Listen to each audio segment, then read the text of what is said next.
खरं तर निकाल लागला, जो निकाल लागला तो मी स्वीकार पण केलेला आहे.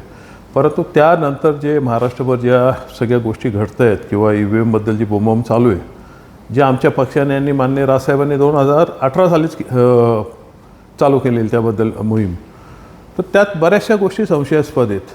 म्हणजे माझ्याच मतदारसंघाचं सांगायचं झालं तर इथे एकूण मतदान वाढलं 65,000 आणि आमचे उमेदवार जिंकलेत माझ्याशी 66,000ची गॅप ठेवून. जो नवीन मतदान आला, लोकसभेला जो मतदान झाला होता त्यापेक्षा 65,000 वाढलेलं मतदान, त्याच्यावर 1,000 जास्त मतदान, असं 66,000 मतदान यांनाच मिळालं. तर त्यामुळे अशा अनेक काही गोष्टी आहेत ज्या इथे घडलेल्या आहेत, ज्या दिसत आहेत. अनेक लोक येऊन भेटत आहेत की आम्ही सोसायटीचे काही लोक येऊन भेटत आहेत की आम्ही तुम्हाला भरभरून मतदान दिलं आहे, परंतु तो दिसत नाही आहे.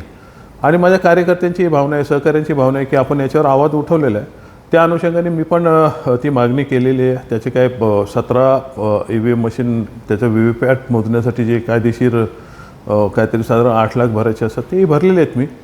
परंतु हा जो एकंदरीत गोंधळ चालला आहे किंवा जो आवाज उठवला जाते त्याच्या अनुषंगाने बऱ्याचशा गोष्टी पण चालू आहेत इथे. म्हणजे मुख्यमंत्र्यांना ताप काय आला, दरेगावात जाऊन काय बसले, शेवटी यांना जे BJP सांगेल तेच करायचे. परंतु ह्या गोष्टींवरनं कुठेतरी लक्ष हटवण्यासाठी पण ही काय कामं चालू आहेत असाही संशय येतो आहे. त्यामुळे एकंदरीतच सध्याचं जो राजकीय वातावरण बघता जी आम्ही मागणी केलेली आहे आणि अनेक लोकांनी केलेली आहे त्या अनुषंगाने सगळं चालू आहे.